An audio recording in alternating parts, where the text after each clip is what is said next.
வஞ்சியின் செல்வன். அத்தியாயம் 4. துளு நாட்டு நன்னனின் சூழ்ச்சி.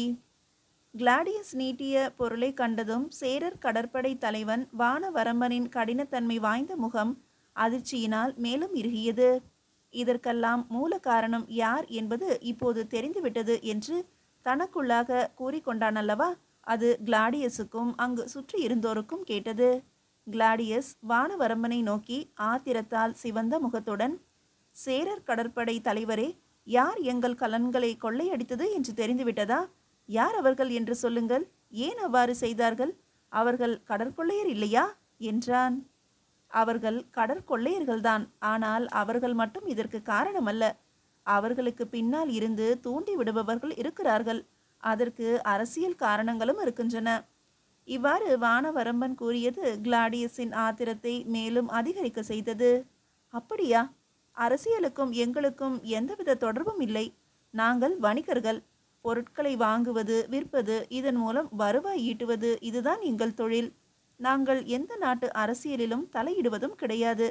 அப்படி இருக்க தேவையில்லாமல் எங்கள் தொழிலுக்கு இடையூறு செய்திருக்கிறார்கள். சேர மன்னனின் ஆணையின் பேரில்தான் இந்த பொருட்களை எல்லாம் ஏற்றிக்கொண்டு வந்தோம்.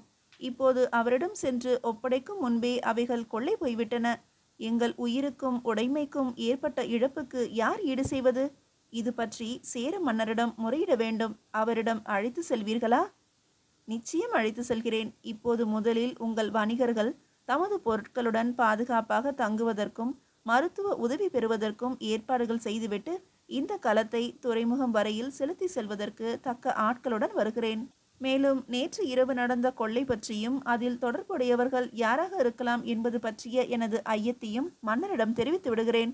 நான் வரும் வரையில் இந்த களத்தில் பாதுகாப்பாக இருங்கள்.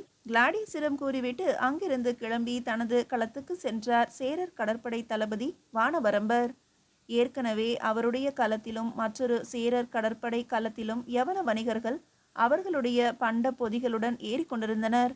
வானவரம்பர் கட்டளை இட்டதும் அந்த கலன்கள் முசிறி துறைமுகத்தை நோக்கி புறப்பட்டன.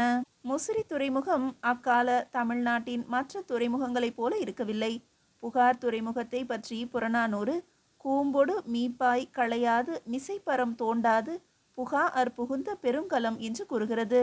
புகாரில் பெரிய மரக்கலன்கள் அவற்றின் பாய் மரங்களை சுருட்டாமலும் பண்ட பொதிகளை குறைக்காமலும் நேரடியாகவே துறைமுகத்தில் நுழைந்தனவாம்.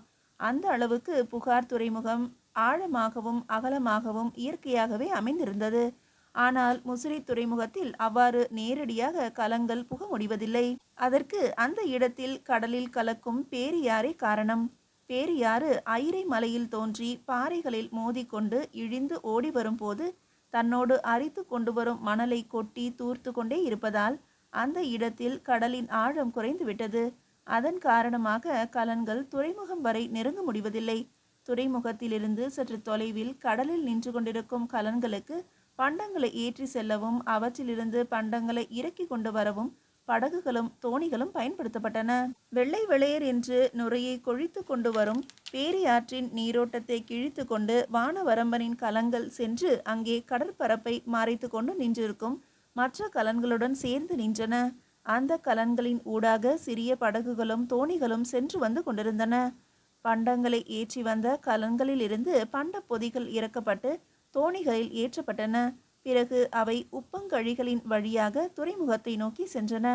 அவ்வாறே துறைமுகத்தில் அடுக்கி வைக்கப்பட்டிருக்கும் ஏற்றுமதி செய்யப்பட வேண்டிய பண்டங்கள் படகுகளில் ஏற்றப்பட்டு உப்பங்கழிகளின் வழியாகவே சென்று கலன்களில் ஏற்றப்பட்டு கொண்டிருந்தன.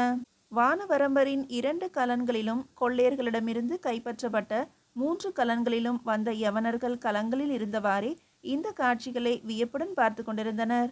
அவர்களில் முன்பே தமிழகத்துக்கு வந்து சென்றிருந்த வணிகர்களுடன் இப்போதுதான் முதன்முறையாக தமிழகத்துக்கு வந்திருந்தோரும் இருந்தனர்.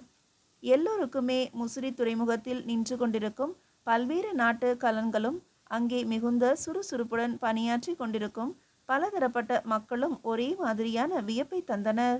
வானவரம்பரும் அவரது ஆட்களும் முதலில் கலன்களில் இருந்து இறங்கி சென்று துறைமுகத்தின் யவன வணிகர்கள் தங்குவதற்கு தக்கதான இடம் ஏற்பாடு செய்துவிட்டு வருவதாக சொல்லிவிட்டு அங்கு வந்த சிறிய படகு ஒன்றில் ஏறி துறைமுகம் நோக்கி சென்றனர். காலையில் அவர்கள் சென்ற படகு பிற்பகலில்தான் வானவரம்பன் அனுப்பி வைத்தவை என்று தெரிவித்து கொண்டு 2 படகுகளும் 2 தோணிகளும் அங்கு வந்து சேர்ந்தன. துறைமுகத்துக்கு அருகே தனியாக இருந்த ஒரு பெரிய கட்டிடத்தில் வணிகர்கள் தங்குவதற்கு தக்கவாறு உணவு, மருத்துவ வசதிகள் உட்பட அனைத்து ஏற்பாடுகளும் செய்யப்பட்டிருந்தன. துறைமுகத்தின் சுங்க சாவடிகளுக்கு அருகே இருந்த பெரிய பண்டசாலையில் பண்ட பொதிகள் அடுக்கி வைக்கப்பட்டன. முன்னிரவு நேரத்தில் கிளாடியஸை சேர நாட்டு கடற்படை வீரர்கள் சிலர் அந்த இடத்துக்கு அழைத்து கொண்டு வந்துவிட்டனர். முன்பு கடலில் புயலும் மழையும் அடித்தபோது களத்தில் மயங்கி கிடந்த அக்ரிபானாவை அப்போதைக்கு அவளுடைய தமையன் அக்கிலஸ் தேற்றி வைத்திருந்தாலும் இன்னமும் முழுமையாக நலமடையாத நிலையிலேயே இருந்தாள். அதனால் தாயில்லாத அந்த பெண்ணை தாயின் பரிவுடன் அருகிலிருந்து கவனித்து கொண்டிருந்தான் அக்கிலஸ். கிளாடியஸ் வந்து சேர்ந்ததை கவனித்ததும் அக்ரிபானாவை விட்டுவிட்டு விரைந்து அவனை நோக்கி சென்றான். அக்கிலஸை கண்டதும் கிளாடியஸ் எல்லோரும் நல்லபடியாக அங்கு வந்து சேர்ந்து விட்டார்களா என்று விசாரித்தான். தலைவரே, எல்லோரையும் நல்லபடியாக துறைமுகத்துக்கு அழைத்து வந்து உணவுக்கும் மற்ற எல்லா தேவைகளுக்கும் ஏற்பாடு செய்து இங்கே தங்க வைத்துவிட்டு சென்றார் வானவரம்பர். அனைவருக்கும் தமிழ்நாட்டு அரிசி சோறும் மிளகுத்தூளும் புளியும் சேர்த்து ஆக்கப்பட்ட மீன் குழம்பும் வழங்கப்பட்டது. மருத்துவர்கள் வந்து கொள்ளையர்களால் காயம்பட்டு கிடப்பவர்களுக்கு பச்சிலை வைத்து கட்டி மருத்துவம் செய்துவிட்டு சென்றார்கள். நமது களத்தில் இருந்த பண்டங்களும் கொள்ளையரிடமிருந்து காப்பாற்றப்பட்ட பண்டங்களும் துறைமுகத்துக்கு பத்திரமாக கொண்டு வந்து சேர்க்கப்பட்டு விட்டன. எல்லா பண்ட பொதிகளும் சுங்க சாவடியில் அடுக்கி வைக்கப்பட்டிருக்கின்றன. அங்கே நமது காவலர்கள் சிலரும் பொறுப்பாக நின்றிருக்கிறார்கள். நமது களம் எப்படி இருக்கிறது? இங்கே துறைமுகத்துக்கு வந்து சேர்ந்து விட்டதல்லவா? வானவரம்பர் துடுப்பு தள்ளுவதற்கான ஆட்களை அனுப்பி வைத்தார். அவர்கள் நமது களத்தை பத்திரமாக செலுத்தி கொண்டு வந்து துறைமுகத்தில் சேர்த்து விட்டார்கள். பிறகு நீங்கள் தங்கியிருக்கும் இந்த இடத்திற்கு என்னையும் அழைத்து வந்து விட்டு சென்றார்கள். மன்னரின் அனுமதி கிடைத்ததும் அவரை சந்தித்து எல்லாவற்றையும் தெரிவிக்க வேண்டும். அதுவரையில் என் மனம் அமைதியடையாது என்றான் கிளாடியஸ். வானவரம்பர் எப்படியும் நாளைக்குள் மன்னரை சந்திக்கும் வாய்ப்பை பெற்று தந்து விடுவார். அப்போது எல்லாவற்றையும் அவரிடம் தெரிவிக்கலாம். நமக்கு நேர்ந்த உயிர் இழப்பையும் பொருள் இழப்பை பற்றியும் எடுத்து கூறி முறையீடு செய்து கொள்ளலாம். இப்போது உணவு உண்ண வாருங்கள், நீங்கள் உண்டு 2 நாட்கள் ஆகின்றன என்று கூறி கிளாடியஸை அழைத்து சென்று உணவருந்த ஏற்பாடு செய்தான். வானவரம்பர் தார் கூறியவாது கிளாடியஸை சேர மன்னர் இமயவரம்பன் நெடுஞ்சேரலாதரை சந்திக்க ஏற்பாடு செய்தார். அதன்படி மறுநாள் காலை அரசவை கூடும்போது கிளாடியஸ் மன்னரை சந்திக்கலாம் என்று செய்தி வந்தது. கிளாடியஸ் தன்னுடன் முக்கிய வணிகர்கள் சிலரை அழைத்து கொண்டு பரிசு பொருட்கள் சிலவற்றை அழகிய பேழையில் வைத்து எடுத்துக்கொண்டு மன்னரை சந்திக்க புறப்பட்டான். அவர்கள் அனைவருமாக சேர மன்னரின் தலைநகரான வஞ்சியை நோக்கி சென்றார்கள். வஞ்சி மாநகரம் முசிறிக்கு அருகிலேயே சற்று உட்புறமாக அமைந்திருந்தது. வஞ்சி மாநகரின் மைய பகுதியில் மன்னரின் அரண்மனை இருந்தது. அரண்மனையில் அப்போது அரசவையும் கூடியிருந்தது. சேர மன்னர் இமயவரம்பன் நெடுஞ்சேரலாதர் தமது அரியாசனத்தில் அமர்ந்திருந்தார். அருகில் இளவரசர் செங்குட்டுவர் இருந்தார். அரசவை புலவர் குமட்டூர் கண்ணனார், படைத்தலைவர் வில்லவன் கோதை, அமைச்சர் அழும்பில்வேல் மற்றும் புலவர்கள், அரசவைக்கு உரிய பெருங்குடி மக்கள் ஆகியோர் தமது ஆசனங்களில் அமர்ந்திருந்தனர். கடற்படை தலைவன் வானவரம்பன் அரசவையின் உள்ளே நுழைந்து மன்னருக்கு வணக்கம் செலுத்திவிட்டு மன்னரின் முகக்குறிப்பை எதிர்பார்த்து ஒருபுறம் நின்றார். பொதுவாக வானவரம்பன் மன்னரின் நாளோக்கு அவையில் கலந்து கொள்ளும் வழக்கம் இல்லை. ஏதேனும் முக்கிய செய்தியாக இருந்தால் மட்டுமே அவர் வருவார். மற்ற நாட்களில் மேலே கடலில் காவற் பணியில் களத்தில் சுற்றி கொண்டு பாதுகாப்பு பணியிலேயே ஈடுபட்டிருப்பார். எனவே மன்னர் வானவரம்பனை கண்டதும் சற்றே வியப்புற்று, வானவரம்பரே, ஏதேனும் முக்கிய செய்தியோ என்று அவரை கூர்மையாக நோக்கியவாறே வினவினார். ஆம் அரசே, முக்கிய செய்திதான். அதை தங்கள் கவனத்துக்கு கொண்டு வந்துவிட வேண்டும் என்றுதான் உடனடியாக வந்தேன். அப்படியா?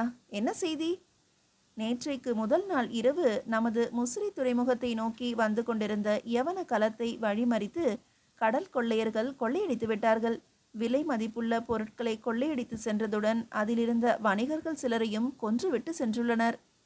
ஆஹா, என்ன துணிச்சல்! நம்முடைய கடற்படை அப்போது என்ன செய்து கொண்டிருந்தது? எங்கே இருந்தீர்கள்? அவர்கள் எப்படி உங்கள் கண்களில் சிக்காமல் போனார்கள்? அவர்களை கண்காணிக்கவும் கட்டுப்படுத்தவும் தானே உங்களை அங்கே நமது கலன்களுடன் அனுப்பி வைத்திருக்கிறோம்.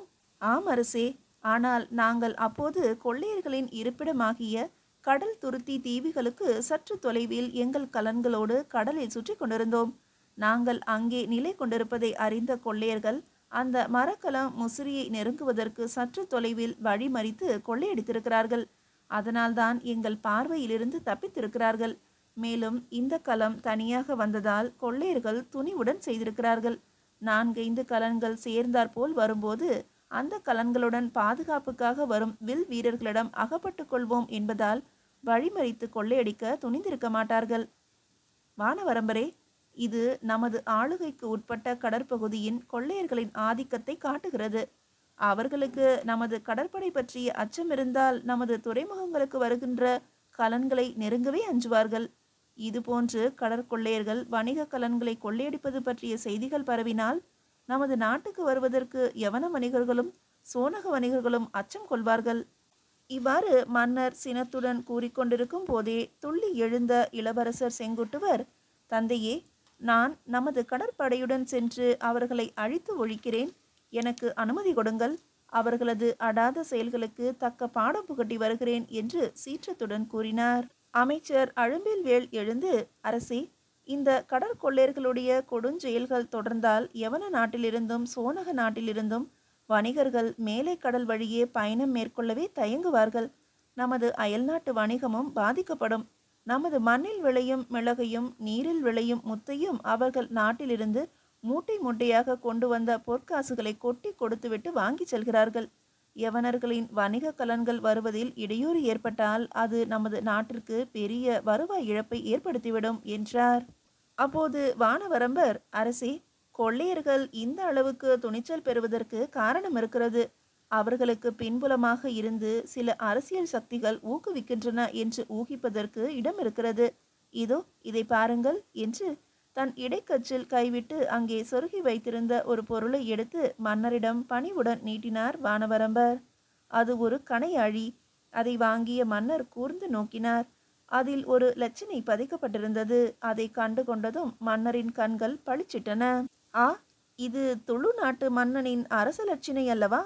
வானவரம்பரே, இது உங்களுக்கு எங்கே கிடைத்தது என்று வானவரம்பரை நோக்கி கேட்டார் மன்னர். மன்னரின் வினாக்களுக்கு மறுமொழி அளிக்கலானார் வானவரம்பர். அவர் சொல்ல சொல்ல சேர நாட்டிற்கு எதிராக எத்துணை அரசியல் சூழ்ச்சிகள் நடக்கின்றன என்பது புரிந்தது. அது மன்னரை அதிர்ச்சியில் ஆழ்த்தியது. மீதியை அடுத்த அத்தியாயத்தில் காணலாம்.